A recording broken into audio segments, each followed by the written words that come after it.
स्वानंद किरकिरे जी एक मफलर लेकर आए थे। लखनऊ की गर्मी ने सारी प्लान पर पानी फेर दिया। पूरा मफलर रख दिया। मुझे तो लग रहा था कि अंदर मैं चेंज भी करूँ। हेलो लखनऊ, कैसे हैं आप लोग? मुझे लगता है वाकई जो राजीव भी कह रहे थे ना यहाँ पर कि इस गर्मी में वहां पर जितनी देर मैं बैठी रही उस धूप को सहकर, लेकिन उसी में तपते हैं, उसी में तप कर निकलते हैं सब।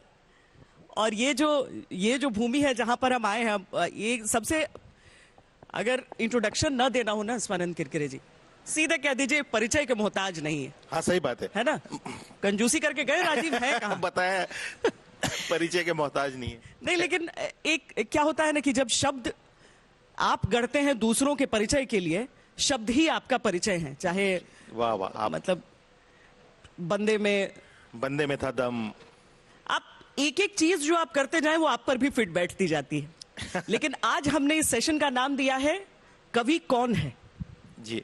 और उस कवि कौन है का कारण यह है कि आपकी कविताओं के संकलन में ये कविता आपकी, मतलब भगवान गढ़ते हैं या फिर कवि भगवान को बनाता है।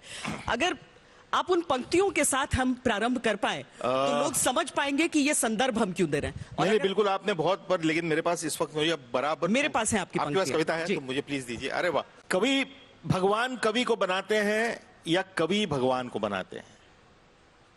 सवाल यही है कि भगवान कवि को बनाते हैं या कवि भगवान को बनाते हैं।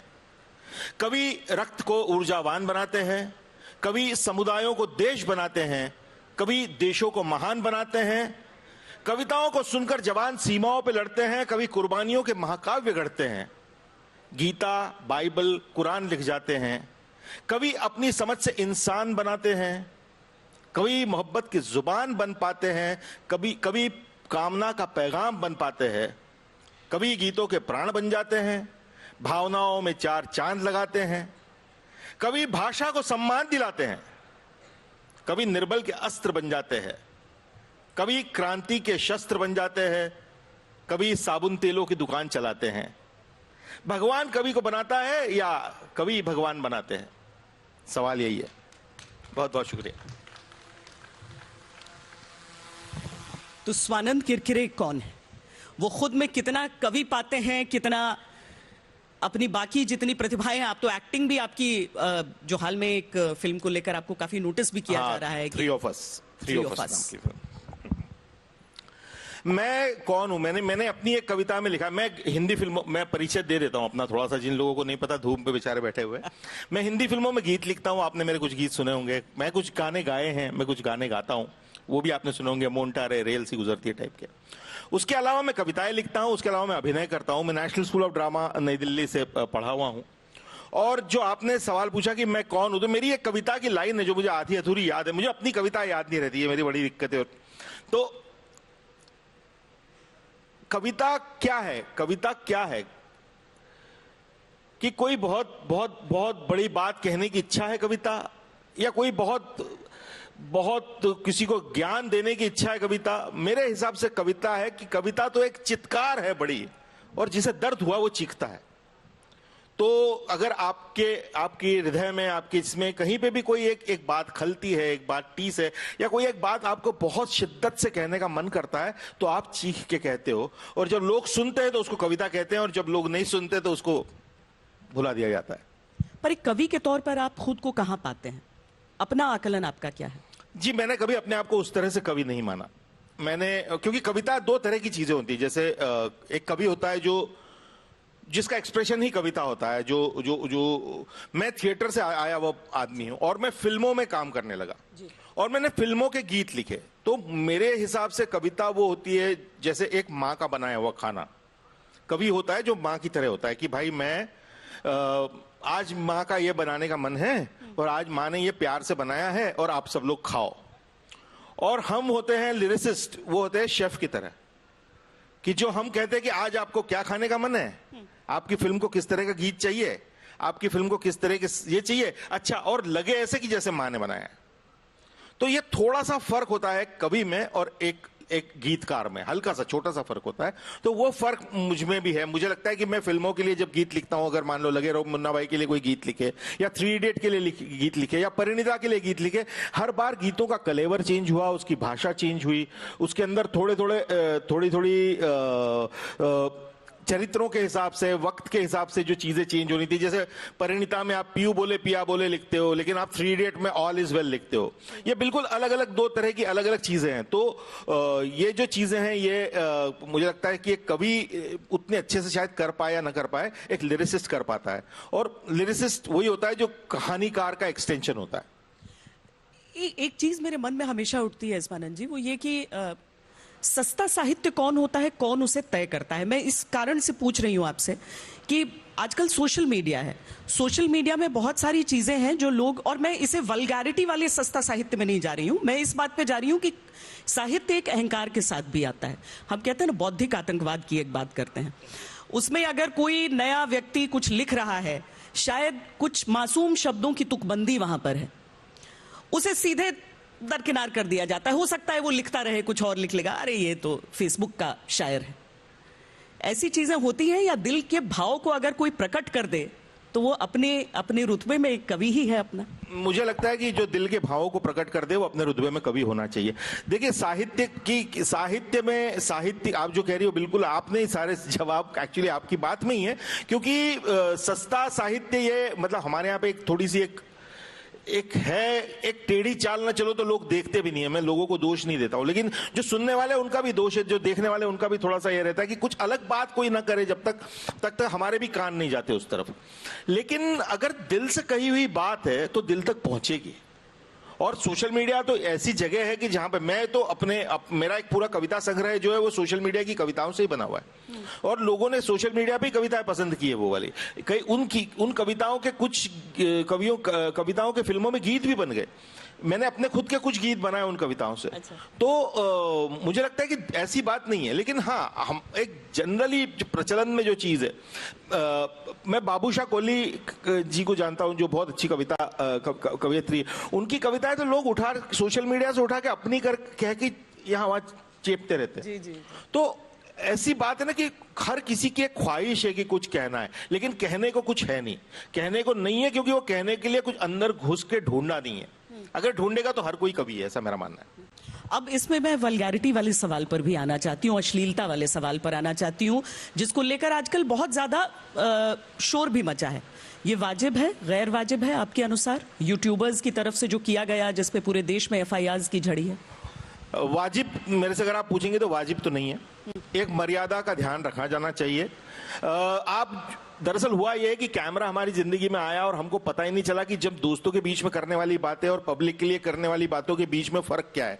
वो कैमरा के सामने कुछ हो गया, वो डाल दिया, लोगों ने हा हा हा कर दिया, आपको लगा कि यही हम करेंगे। लेकिन ये कुछ चीजें होती है जो प्राइवेट में की जाती है। मैं कह रहा हूँ प्राइवेट में भी नहीं करनी चाहिए इस तरह की बात है, मैं नहीं कह रहा हूँ कि प्राइवेट में करनी चाहिए, लेकिन कुछ चीजें ऐसी होती है जो कभी कभी कुछ चीजें ऐसी जो बाहर आने की नहीं होती। लेकिन मुझे उसके ऊपर भी ये लगता है कि अब उनको माफ कर देना चाहिए। माफिया मांग ली गई है, इतना भी कुछ उन्होंने, ऐसा बहुत कुछ है इस देश में और दुनिया में जो नहीं कहा जाना चाहिए था और गलत था, वो कहा गया है। तो उन्होंने भी गलत किया। उन्होंने उनके साथ में हमने जो हमारे देश ने जो उनको सजा देनी थी दे दी, वो रो के माफी भी मांग ली उसने। मुझे लगता है कि अब इस बात पे इसको बंद कर देना चाहिए। वो चैनल भी चला गया। मैं उसका सपोर्टर नहीं हूं, कभी भी किसी भी दिन नहीं हूं। मैंने उसके अभी नहीं, आज से 6 महीने पहले भी इस बारे में मैंने ट्वीट्स किए थे कि ये कॉमेडी का मतलब सिर्फ रोस्ट करना नहीं होता या किसी को जलील करना नहीं होता।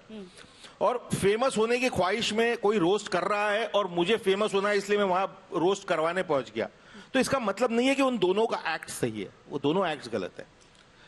तो मैं उसका पक्षधर नहीं हूं और मुझे लगता है कि आगे इन बातों का ध्यान रखा जाना चाहिए, लेकिन मुझे लगता है माफ कर देना चाहिए। कहीं एक फ्रीडम ऑफ स्पीच की जब बात आती है तो आप बहुत कानूनों से वहां नियंत्रण नहीं कर सकते हैं। जैसे मीडिया भी सेल्फ रेगुलेटरी बॉडीज होती है हमारी, क्या यहाँ पर सेल्फ रेगुलेशन की? जी, आप बिल्कुल सही कह रही। कानूनों से नियंत्रण नहीं होना चाहिए और इसीलिए कंटेंट क्रिएटर ने जिम्मेदारी से अपना काम करना चाहिए, सेल्फ रेगुलेटरी तरीके। क्योंकि क्या होगा, यही रीजन बनेगा और नियंत्रण लग जाएगा कानूनन। और जब कानूनन नियंत्रण लग जाएगा तो कितने लोगों की आवाज बंद होगी। कोई एक गाने वाली वहां पे बिहार के किसी गांव में गाती है, उनकी आवाज बंद हो जाएगी। एक छोटी सी बच्ची कोई कोने में कविता लिखती है, उसकी आवाज बंद हो जाएगी। कोई कुछ कहने की कोशिश कर रहा है, कोई सारी आवाजों के ऊपर नियंत्रण आ जाएगा, क्योंकि आप गैर जिम्मेदार है। तो इसीलिए सबसे अंततः सबसे बड़ा नियंत्रण तो स्वनियंत्रण ही होता है।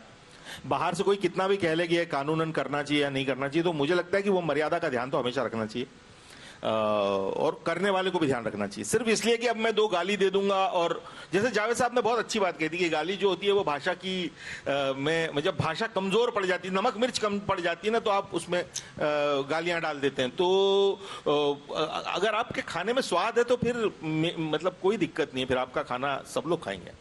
और मुझे इसीलिए लगता है कि आप जैसे लिखने वालों की आवश्यकता बहुत समाज में भी बढ़ जाती है, क्योंकि जो सुंदर शब्दों में इजहार, देखिए कल 14 फरवरी का दिन गया, अलग अलग तरीके से उसे मनाया जाता है। ये भी कहा गया कि आपने कहा आपको अपनी कविताएं याद नहीं रहती हैं। क्या कोई ऐसा कवि है जिसकी कविताएं आपको याद रहती हैं, कोई आपको बहुत पसंद हो? मुझे याद रहने का दिक्कत है, लेकिन मैंने कुछ मैंने मुझे सबसे ज्यादा पसंद गुलजार साहब है। अच्छा। गुलजार साहब की बहुत सारी बातें मुझे याद रहती है। मैं दूसरे मेरे पोएट बहुत अच्छे, मैं जिनका बहुत कायल हूं और बहुत ज्यादा उनको पसंद करता हूं, उनका नाम है इब्न इंशा। हाँ। तो मैं उनकी एक आध कविता आपको पढ़ के सुनाऊं अगर आप कहें तो। जरूर सर।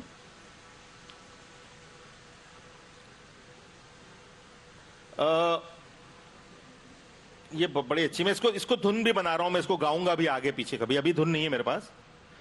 किसको पार उतारा तुमने, किसको पार उतारोगे, किसको पार उतारा तुमने, किसको पार उतारोगे, मल्ला हो तुम परदेसी को बीच भंवर में मारोगे। मुंह देखे की मीठी बातें सुनते इतनी उम्र हुई, आंख से ओझल होते होते जी से हमें बिसराओगे। किसको पार उतारा तुमने, किसको पार उतारोगे, मल्ला हो तुम परदेसी को बीच भंवर में मारोगे। आज तो हमको पागल कह लो, पत्थर फेंको तंज करो। आज तो हमको पागल कह लो, पत्थर फेंको तंज करो। इश्क की बाजी खेल नहीं है, खेलोगे तो हारोगे। क्या बात है, ये मुझे बहुत अच्छी लाइन लगती है। इश्क की बाजी खेल नहीं है, खेलोगे तो हारोगे। किसको पार उतारा तुमने, किसको पार उतारोगे, मल्ला हो तुम परदेसी को बीच भंवर में मारोगे। असल में आप जब पढ़ के सुना रहे हैं ना, आप कह रहे हैं कि इसका धुन मेरे पास नहीं है, लेकिन मैं कभी उसको, लेकिन ऐसा लगता है कि जब आप कविता करते हैं तो उसमें एक संगीत का आपको पहले से उसके बीज सुनाई देते। बिल्कुल मुझे सुनाई देते, मुझे बिल्कुल सुनाई देते, क्योंकि मेरा संगीत का बहुत गहरा बैकग्राउंड है। हाँ। और मैंने अभी हाल में अपनी कुछ कविताओं को धुन बना के स्पॉटिफाई वगैरह पे रिलीज किया है। मुझे लगता है कि सब सुनना चाहेंगे। तो मैं एक मेरी कविता है जो आप एक गीत की शक्ल में आई है, शोरगुल नहीं होगा।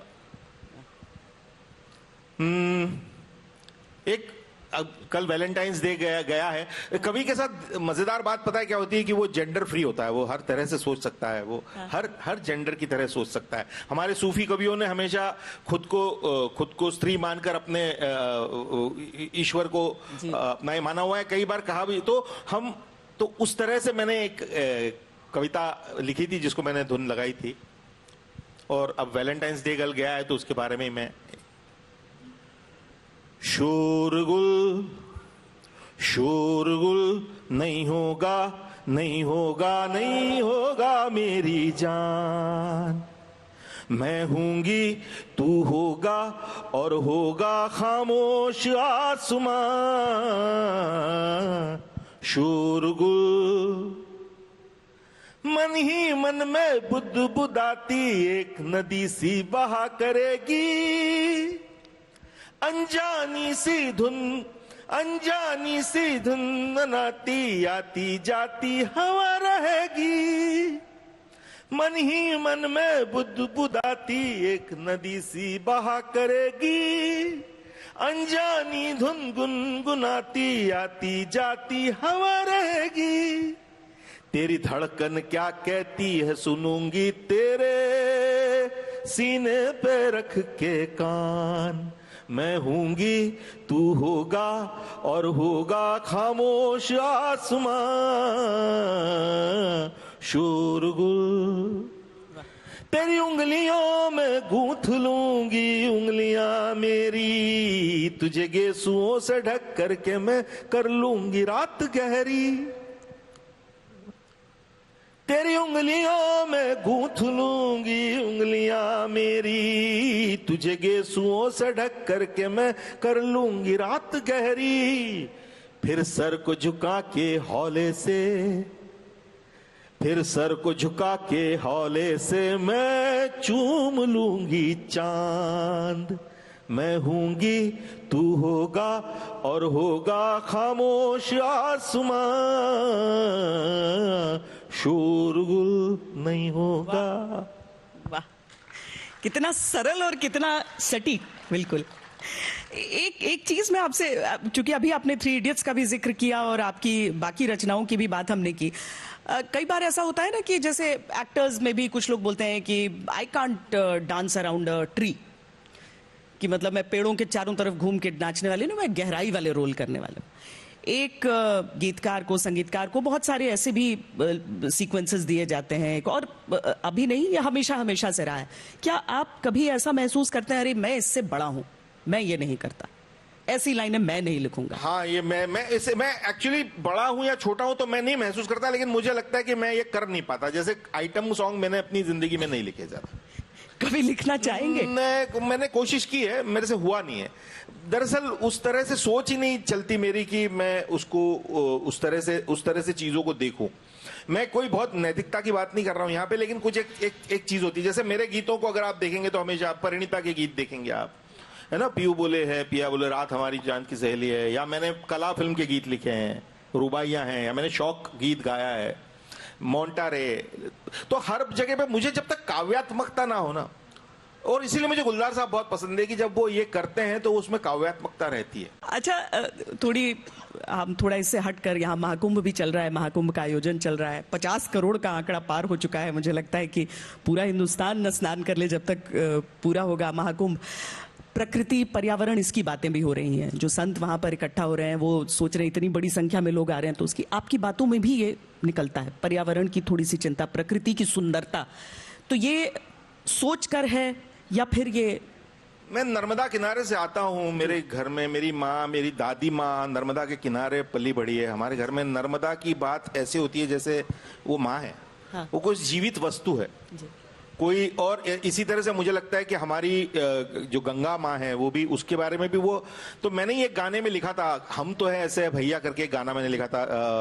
प्रदीप सरकार जी की फिल्म थी लागा चुनरी में दाग, तो उसमें वो बनारस की बच्चियां गाना गाती है कि हम तो ऐसे है भैया, हम तो ऐसे है भैया, जेब में हमरी 2 ही रुपया, दुनिया को रखे ठेंगे पे भैया, सूरज और चंदा भी ढलता, अपने इशारे पे चलता, दुनिया का गोल गोल पहिया, हम तो ऐसे है।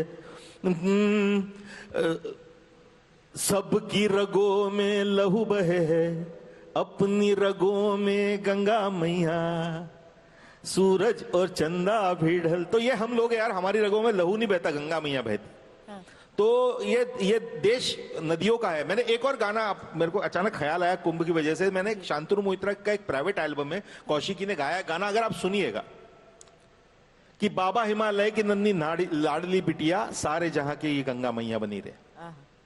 तो छोटी सी धार बन के बही है वहां से, हिमालय से, लेकिन आते आते आते आते सारों के पाप धो गई है, पूरे पूरे पूरे समाज के। तो बाबा हिमालय की नन्ही लाडली बिटिया, सारे जहां की गंगा मैया बनी है।